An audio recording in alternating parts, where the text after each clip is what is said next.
सत श्री अकाल, नमस्कार, आदाब, good morning, welcome back to my channel. आज हम देख के आए हैं movie Demon Slayer Infinity Castle. तो चलिए देखते हैं कैसी रही इन्फिनिटी कैसल की कहानी डीजे की जुबानी। अब आप कहेंगे कि भाई बड़ी जल्दी आ गया तू, है ना, देख के तो भाई 2 हफ्ते थोड़ा सा डिले हो गया क्योंकि मुझे इस मूवी के बारे में कुछ पता था नहीं, टू बी ऑनेस्ट। लेकिन मैंने जो क्रेज देखा इसका इतना है स्पेशली इंडिया में, तो मुझे थोड़ी सी उत्साहता हुई अंदर अंदर कि भाई क्या है ये। और फिर पता चला कि भाई इसके तो टोटल 5 सीज़न्स हैं और उसका कंटिन्यूएशन है ये मूवी। और मैंने यूजुअली देखा है कि कई लोगों ने जो रिव्यूज़ बनाए हैं वो बस यूट्यूब पे वीडियोज़ देख के वगैरह उसका इंट्रोडक्शन देख के, मूवी देख के बना दिए। बट मुझे अपना एक्सपीरियंस खराब नहीं करना था, टू बी ऑनेस्ट, राइट? तो मैंने क्या किया, मैंने पहले पूरी सीरीज़ खत्म की 5 सीज़न वाली, और कल शाम को खत्म हुए थे तो फिर मैं कल रात को चले गया देखने, क्योंकि अब मेरे से सब्र नहीं हो रहा था वीकेंड तक का। तो चलिए शुरू करते हैं। और अगर आप पहली बार आए हैं तो प्लीज़ चैनल को लाइक कर दीजिए, सब्सक्राइब कर दीजिए एंड शेयर भी कर दीजिए हो सके तो।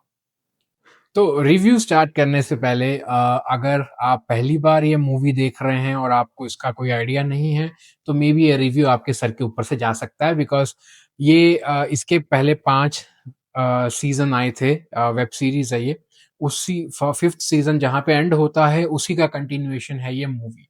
तो instead of having 6th season overall, उसको इन्होंने 3 पार्ट्स में डिवाइड कर दिया, जो कि इन्फिनिटी कैसल की मूवी है, जो 3 हिस्से में आएगी। जो अभी पहला वाला 25 में आया है, दूसरा 27 में आएगा और फाइनल पार्ट आएगा 29 में। ठीक है? तो अगर आप पहली बार ये मूवी के बारे में सुन रहे हैं, तो यूट्यूब पे कई वीडियोज़ हैं जहाँ पे इसका एक रीकैप या सिंपल वे में एक्सप्लेनेशन दिया गया है।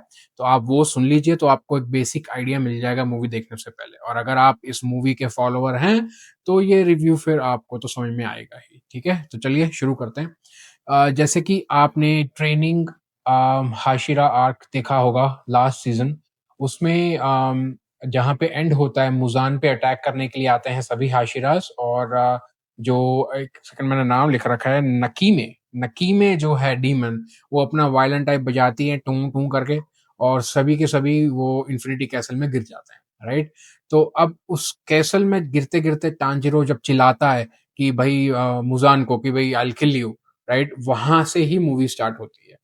और इस मूवी में 3 बड़े फाइट्स दिखाए गए हैं। एक है ज़ेनित्सु का काइकाकू के साथ, जो कि उसके साथ ही पला-बड़ा था, और ट्रेनिंग वगैरह उसके ग्रैम्स के साथ उसने इकट्ठे की थी। अब वो डीमन बन गया है अपर रैंक वाला।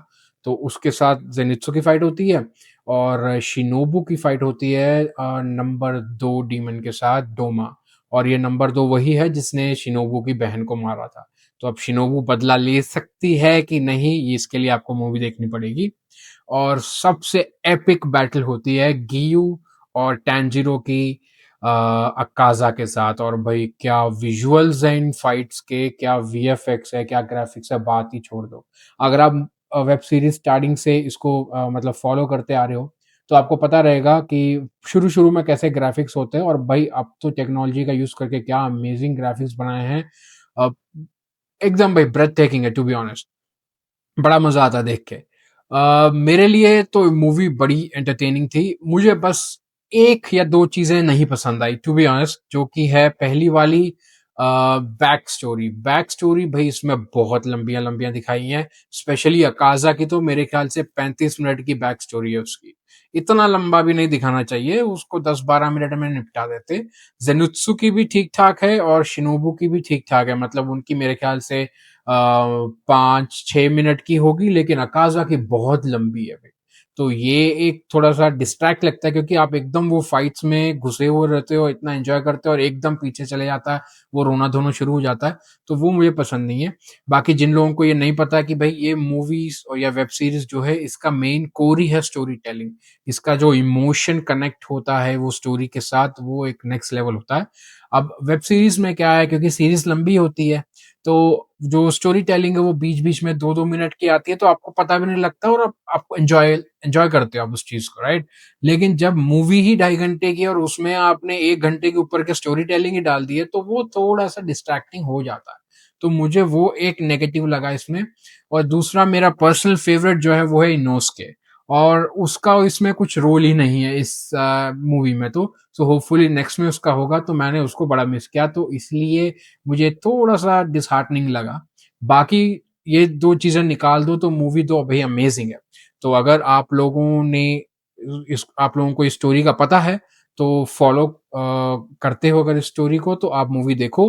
अगर नहीं करते हो और देखना चाहते हो, तो भई मैं तो डेफ़िनेटली रिकमेंड करूँगा कि आप शुरू से देखो। भाई हर एक सीज़न में एक एपिसोड तो ऐसा आता ही आता है, जहाँ आपकी आँखों से आँसू आएँगे।